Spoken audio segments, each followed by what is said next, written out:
Welcome back to Lenz Comic Corner Classic / Known Classic. This is episode number 1512 and Doubleshot number 1406.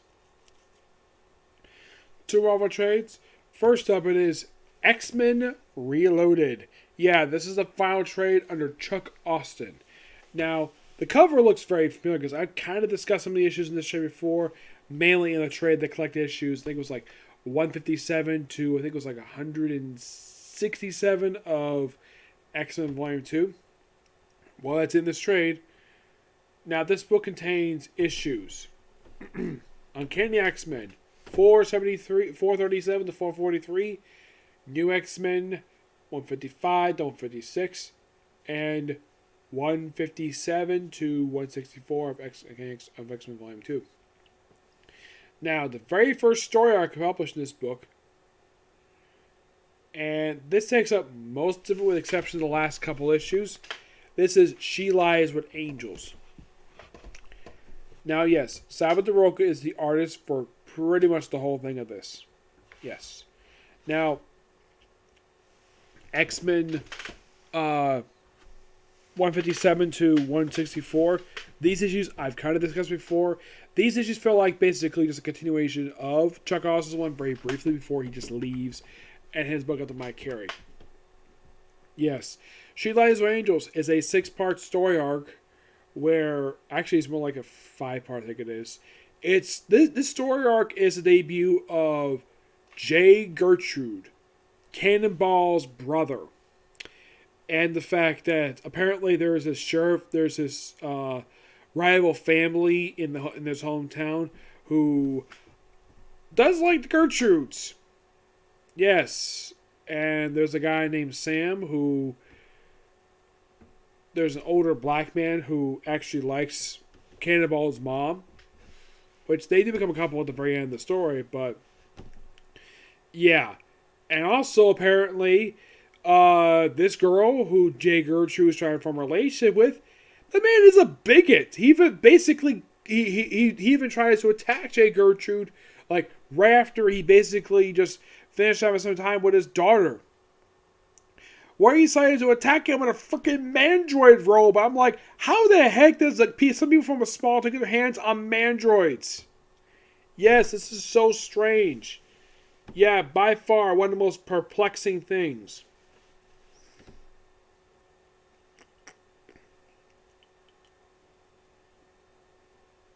Yeah.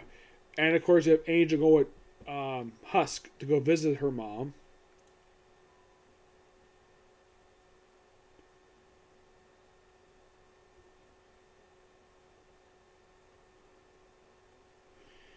Yeah, this is all basically about it's kind of like half Phillips and McCoys mixed in with mutants. That is the best way to describe this story.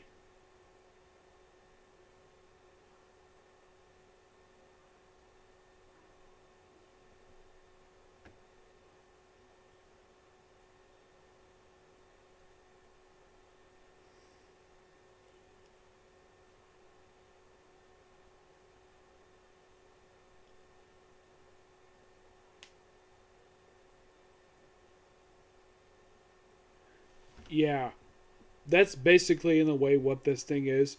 It's basically half of McCoy's rivalry where these two families don't like each other at all, and the fact that two members of two respective families basically want to do with each other. Like, yeah, turns to kind of a shoot off. The sheriff himself doesn't want anything to do with this at all.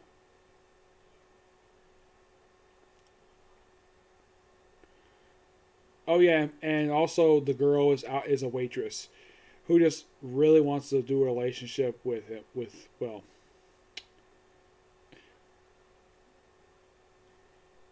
Jay Gertrude. Yeah, and she dies at the end of the story. Yeah, she dies. I think her father goes to jail for what he did. Yeah. And look at this. Like, so in order to stop his daughter from doing mutant, like here he is. Like, gets his hands on this machine he has. I'm thinking though, like, how the heck did he get his hands on the damn thing? Oh, and by the way, Warren is talking to Paige's mom about basically his feelings for his daughter. And apparently she's got no problem with it. Like,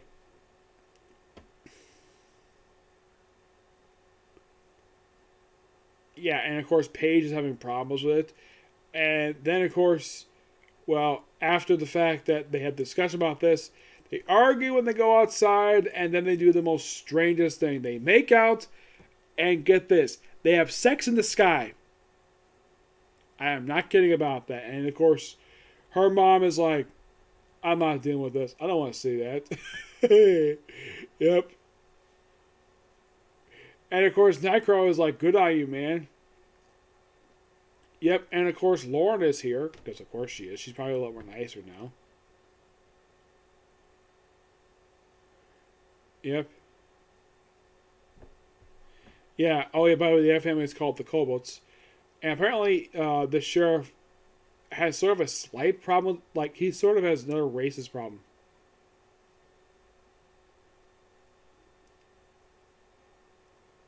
Yeah, and this sheriff really seems like he's got a thing for, well, Mrs. Gertrude. He gets punched, and of course, Nightcrawler punches him out, and of course, well, Paige is like, well, saves me having to shoot him. Yeah, bigger problem now.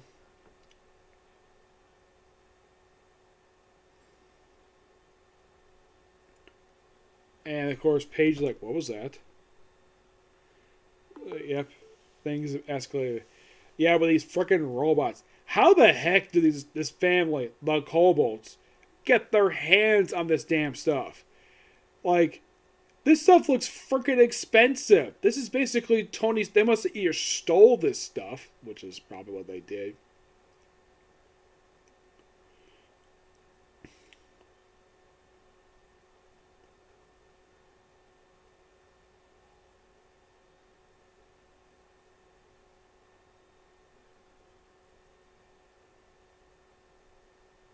Yeah, and then the sheriff jumps in and basically says, you should never show up in front of me. And of course, then he shoots him. And then the sheriff apparently just dies. Yeah, now you go with me, and he just dies. Because he's in love with, well, Paige's mom. Yeah, and then after one guy who was with, well, Cobalt, two guys with him was like, walk up. And then they just happen to run into Wolverine and Polaris. And like, you think you heard this summer? You think? He bring out his claws. Let's test that theory.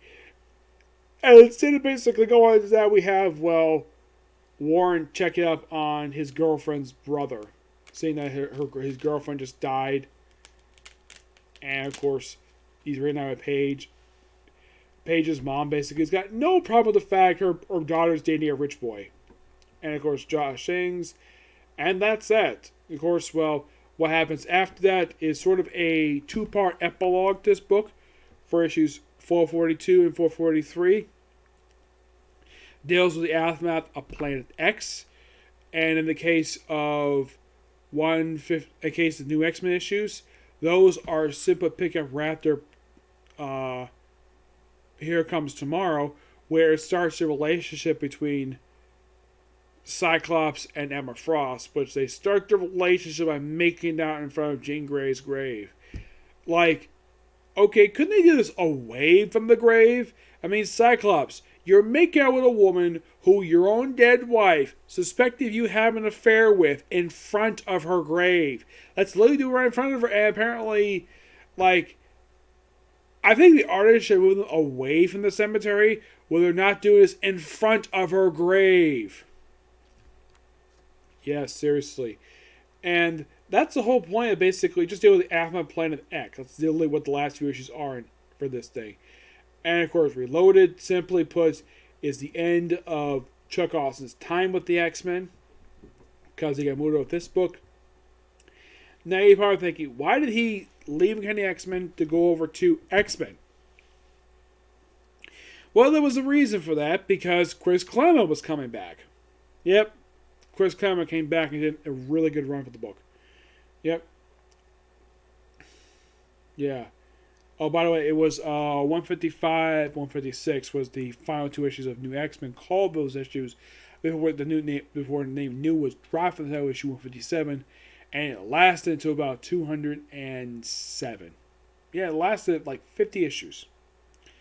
Chuck Auster wrote a small portion of that, but a lot of it was by Mike Carey. Yep. Yeah. So, I think the last two X-Men issues is pretty much dealing with the start of Cyclops' relationship with Emma Frost. That would last from this point until 2012 for 8 years. For 8 years this lasted for. Yep. And then, of course, well, right after this, we had, of course, Chuck Auster take over the book full time. Briefly, he pretty much moved this team that he had over in Kenny X-Men over to this book, while in the case of Kenny X-Men, it had sort of a new roster. Though, for some reason, we have Wolverine in this book, Astonishing X-Men, and Kenny X-Men all at the same time. And I'm thinking, why? Why do you have Wolverine everywhere? You have not only in these 3 books, his own solo book, and then the following year, like 1 year later, you also have in New Avengers. That's 5 books. 5 books. No character needs to be in that many books at the same time. Oh, wait. There was one I wanted to discuss here. By the way, since I've already discussed basically the rest of it already, I'm going to give this book roughly I'm going to give it a 9 out of 10. Final thoughts on Chuck Austen's run for X-Men. It was brief. I didn't necessarily have a problem with it per se. It's just that early on the book was not very good. I'd say it didn't get good until the stuff with the Juggernaut. That's when I got really good. I loved the Juggernaut stuff that he did with the book. It was different per se. Now, a lot of people don't like the Chuck Austen run for Kenny X-Men. I think it's one of the most worst runs they came up with. But people don't talk about him adding the Juggernaut. People talk about, Holy War, and I think that's the only thing people talk about. But people should also talk about the fact that he wrote Alpha Flight to be completely out of character. The fact that some characters are acting completely unreasonable. And you have the start of the second mutation stuff that is not properly explained in this book at all. And does New X-Men explain it? Kind of. It's more properly explained later on in another book. Oh, by the way, in case you're wondering, though, there was a third X-Men published at this point in time called Extreme X-Men. That was done by Chris Claremont. When that series ended, he took over Kenny X-Men again. Now, a lot of people probably thought, though, it was probably the first time since 1991 he took over the book. But that was not the case. If you do actually a little bit of research, he actually did the book briefly in the year 2000. So at the time, it was first time in 4 years. Yep. But in the case of what Chuck Austen was doing, I really enjoyed the Juggernaut stuff. I thought it was really interesting that the trades, these 3 trades included the Exiles issues that Chuck Austen wrote, which those were awesome. Love those issues. And I was a little bit surprised they included the X-Men Limited issues. I was a little bit surprised about that, but he wrote those issues during that period of time when he was ranking X-Men. So I guess that Mara figured out, throw them in. Yeah, and here's something quite interesting, though, about the original trades. They are very hard to find. My local library had 1 trade left of this entire run. Yeah, in case you're curious what happened to those trades, they probably sold them off and somehow kept She Lies with Angels. Apparently they kept that one over others. I'm not really sure why. Also, in case you're curious though, when did the relationship with Warren and Page end? I'm not really sure actually, because Warren wasn't really featured in a lot of books after. I mean, he was featured in Chris Claremont's run, not that I remember. I don't know what the heck he was doing at that point. I think he took time off from the X-Men, like right after the events of Jean Grey's death. I'm not sure what the heck he did, because it seems as though some writers just don't know what to do with the character. Like he didn't do anything interesting, like anything big, noteworthy, until he became part of Rick Remender's X-Force run. Well, he was also part of Karen Gillian's relaunch of Uncanny X-Men in 2011. And that's an interesting thing about. Now, if in case you have a little fun fact about this, Warren is actually one of a couple characters who's actually been almost all number ones for Uncanny X-Men. Yes. The other who has been all four has been Magneto. He's the only one who actually has been all four. Mm-hmm. Yep. Well, actually, all five. Warren was definitely in Volume 5. 3, he was not. Nope. Alright, team. Next up it is Batman Arkham, Victor Zsasz. Yep. Now this guy, I think a lot of people never suspected him get one because he's not been around for very long. Yeah, Harley Quinn's been comic for 20 years. He's been comics for almost 30 years now. Yeah. And this book contains, get this, Batman Shadow Bat 1 through 4, Batman the Chronicles number 3, Batman Batgirl, it's a one-shot, that came out in 1988. Detective Comics 815, 816, Streets of God, Batman Streets of God number 10 and 11. Detective Comics Volume 2, issue number 18, and drawing, it's unpublished. Yeah, now who does these issues? Well, you have Alan Grant do most of the stuff. He does the Shadow of the Bat issues and Batman Chronicles. Kelly Pudick does Batman Batgirl. The two-part Detective Comics, 815 and 16, is done by Sean McCarthy. Paul Dini does Streets of Gotham. John Layman does Detective Comics, and published is done by Devin Grayson. Now, last arc we discussed before in the first trade of Batman Shadow of the Bat. It's a really good story. The first cut of the deepest, the sequel to Mr. Zazz, that's to put Victor Zazz's backstory. So they pretty much had this backstory come out like 4 years after his debut. Okay, the Scars one, I don't remember what this one is about. Victims. Yeah, it's just a straight up two-parter from the Detective Comics, and this is the only trade you can find these two issues in. It's a good two-parter. It's not terrible. It's simply put, basically Batman dealing with a reign of terror it's basically trying to stop Victor Zsasz in his little brief reign of terror for a couple issues. Yeah, that's the best way to describe basically these two issues.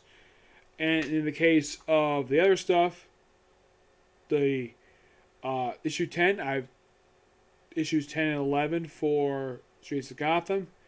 It just basically, well, let's just say, let's see here. I can find the issues here.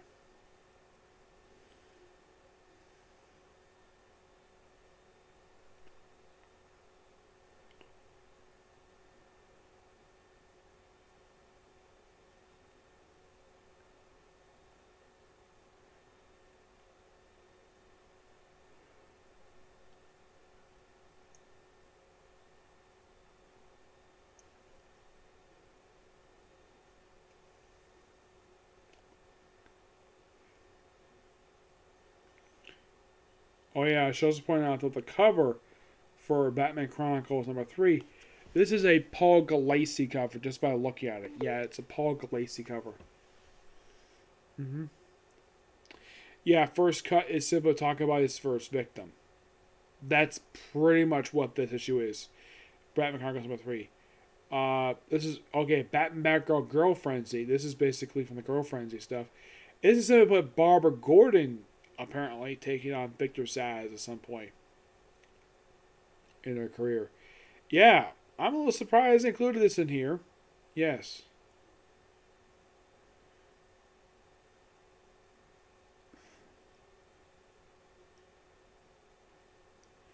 Yeah, Victor Zsasz breaks out of jail, kills some people. Normal stuff, Victor Zsasz, but it's a really good two-parter. Not really sure why this was initially skipped over when they initially collected these issues from trade. Yeah, that's a strange thing. They skipped over these issues. Mm-hmm. And, of course, this came out during a period of time where a lot of the issues for Detective Comics were a series of one-shot issues. One of those rare times where it's a multi-parter. But it's a great two-parter. And I have to ask, why in the world did DC skip these issues for and don't publish until this issue trade here?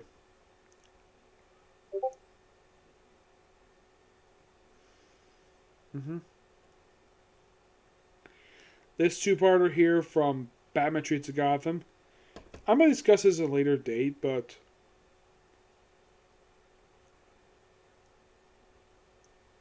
it looks like it's just a two-parter from Victor Zazz's his childhood. That's the best way to describe issues 10 and 11 for Streets of Gotham. Yeah, that's the best way to describe them, where they just...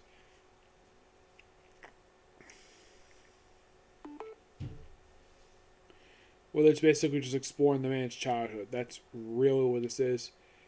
What this two-parter is. It's basically, or possibly like a future of Victor Zsasz. That's the best way to describe these two issues for Streets of Gotham.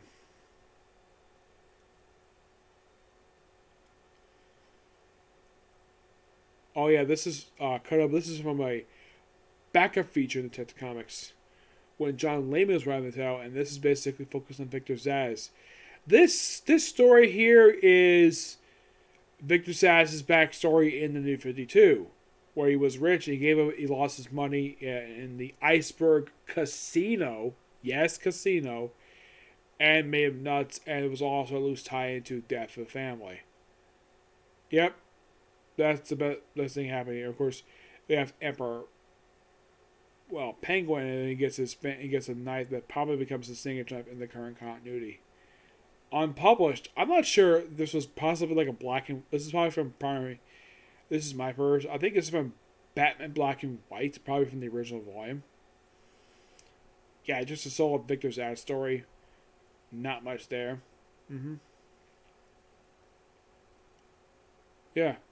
The trade itself is pretty good. I'm going to get the trade roughly I'm going to give it roughly a 9 out of 10, per se. Yep. I would only recommend it if you're a Victor Zsasz fan, okay? So, that's it for Cycle of You. I might have time to do like 1 or 2 more videos tonight, and that'd be pretty much it, okay? This video. Bye.